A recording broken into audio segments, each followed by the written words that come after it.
समस्त दर्शक मार्ग मोर प्रेस दल नमस्कार जना करे आउ एक शुभ संवाद आनी आम नजर ख्रीष्ट खबर तेरे आसतु कौन आम नजर रही से खबर कौन वर्तमान मु पहुंची गोटे सुंदर समाज मध्य पहुंची प्रभु दयारु एक उद्दीपन सभा होगा जाऊँगी वर्तमान मुझे कह बर्तमान चर्च सामने मुझे ठियाई तो यही पाख पार्श्व एक सुंदर सेवा कार्य होगा जाऊँगी तो गत दिन मानक मुझे किसी प्रतिकूल परिस्थिति ता स्थगित थिला वर्तमान ता हूँ शैलू शाखा मंडली अटे प्रिय प्रभु को लोक मैंने वर्तमान पेंडाल रे पहुंचा जाऊँगी कैमेरामैन को कहना चाहे वर्तमान केमती काम चली गाँव मंडली कर्मकर्ता मैंने केमती से उत्साहित अच्छा दायित्व कर्तव्य पुणी सेवा कार्य मध्य अनेक आखपाख विभिन्न मंडली को सेवा सूचना रही निमंत्रण रही से संपर्क में वर्तमान मो सामने अच्छा आम वर्तमान मु पेंडाल स्थान में पहुंची वर्तमान काम चली दिन आर दिन में अर्थात काली उपासना होगा जाऊँगी तेणु यह केतम उद्योग समिति माध्यम सेवा उपासना होती संपर्क में आसतु स्थानीय समाज संपादक महाशय अच्छा सर आम नजर ख्रीष्ट खबर को स्वागत करुचु प्रेज द लॉर्ड निश्चित भाव गत वीडियो आम कही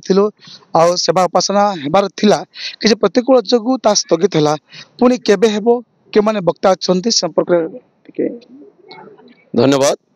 सर्वप्रथम प्रभु को धन्यवाद देवा सहित दर्शक बंधु मान प्रत्येक को मोर आंतरिक नमस्कार ज्ञापन करे आमर तृतीय आत्मोत्सर्ग सभा युवक समिति तरफ गत अक्टोबर मास 28, 29, 30 रे जो कार्यक्रम हेबार थिला जो बात्या हेबा सकाशु ता स्थगित करी चलित मास अर्थात आसंता काली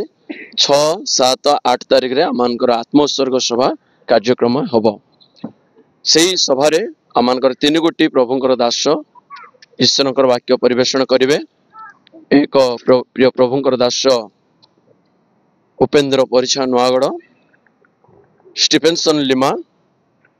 बरमपुर सल्विन थॉमस भुवनेश्वर ये 3 जन प्रभुंकर दास ये 3 दिन सेवा उपासना ईश्वरंकर वाक्य परिवेषण करिवे। प्रिय दर्शक बंधु मैंने वर्तमान आम षष्ठ पाइचु संवाद जो निश्चित भाव गत दिन प्रतिकूल निराशा को आज आशा परिपूर्ण फेरी आनी तो ए वक्ता मान 3 जन दास रही गोटे नुआ मुह आसी नाम हूँ कौन कहले सल्विन थॉमस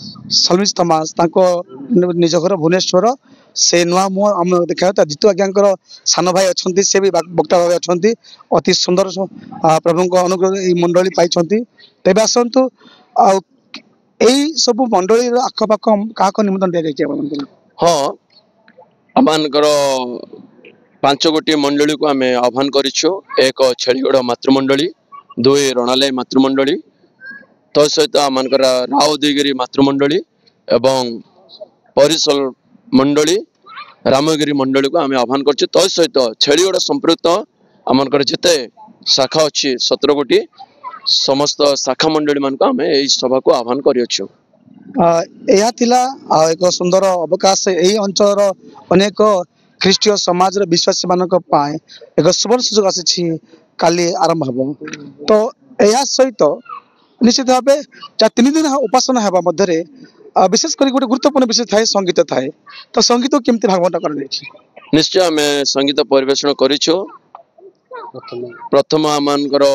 स्थानीय युवक समिति तरफ संगीत परिवेषण करिवो संध्या समय आम रामगिरी मंडली परिवेषण करिवे संगीत परिवेषण तार द्वितीय दिन प्रथम अधिवेशन रे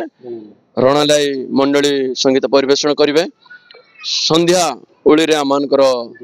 राउदगिरी मंडली संगीत परिवेषण करिवे शेष दिन रे आमनकर प्रथम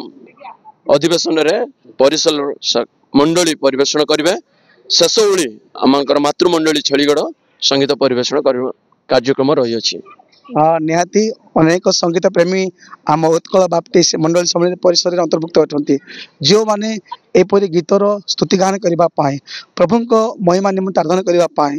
पुणी यही संगीत दलित सभाकित हाँपाई चाहते ताहले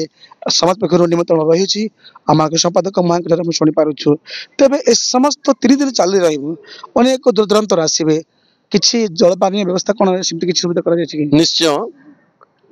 ପ୍ରଭୁଙ୍କୁ ଆମେ ଧନ୍ୟବାଦ ଦଉଛୁ କାହିଁକି ଆମମାନଙ୍କର ଯୁବକ ମାନେ ଯୋଉ ଉତ୍ସାହ ଭାବରେ ଯୋଉ ଆତ୍ମ ଉତ୍ସର୍ଗ ସଭା କରୁଛନ୍ତି କିଛି ମଣ୍ଡଳୀ ମାନଙ୍କୁ ଆହ୍ୱାନ କରିବା ସହିତ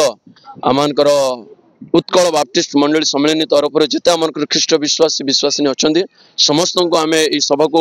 ଆହ୍ୱାନ ଜଣାଉ ତ ସହିତ ଆମେ ସୁଚିନ୍ତା କରିଛୁ ଯେ 3 ଦିନ ଧରି ଯୁବକ ସମିତି ତରଫରୁ ବିନା ମୂଲ୍ୟରେ ଖାଦ୍ୟ ପରିବେଷଣ କାର୍ଯ୍ୟକ୍ରମ ରହିଛି। ଏହା ବି ଗୋଟେ ଶୁଭ ସମ୍ବାଦ କଲେ ଅତ୍ୟୁକ୍ତି ହେବ ନାହିଁ। ନିଶ୍ଚିତ ଭାବେ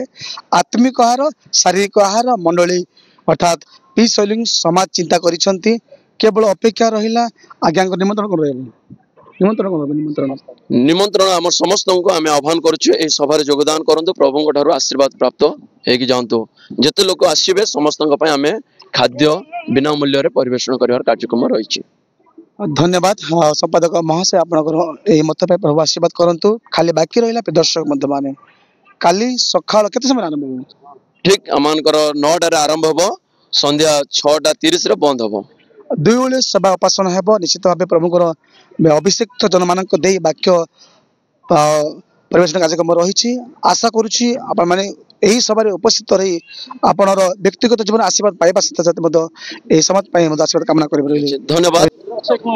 ଆପଣ ଆଜି ଆମମାନଙ୍କ ଗହଣକୁ ଆସି ଯୋଉ ବାଇଟ୍ ନେଇଛନ୍ତି ସେଥିପାଇଁ ଆପଣଙ୍କୁ ଧନ୍ୟବାଦ ସହିତ ପ୍ରଭୁଙ୍କୁ ଧନ୍ୟବାଦ ଦେଉଛୁ। ତ ସହିତ ଯେତେ ଆମମାନଙ୍କର ଆଗନ୍ତୁକ ବନ୍ଧୁମାନେ ମଧ୍ୟ ଏହି ସଭାରେ ଯୋଗ ଦେବାର ରହିଛି ସମସ୍ତଙ୍କୁ ଆମେ ପ୍ରଭୁଙ୍କ ନାମରେ ଧନ୍ୟବାଦ ଜ୍ଞାପନ କରୁଛୁ। Thank you.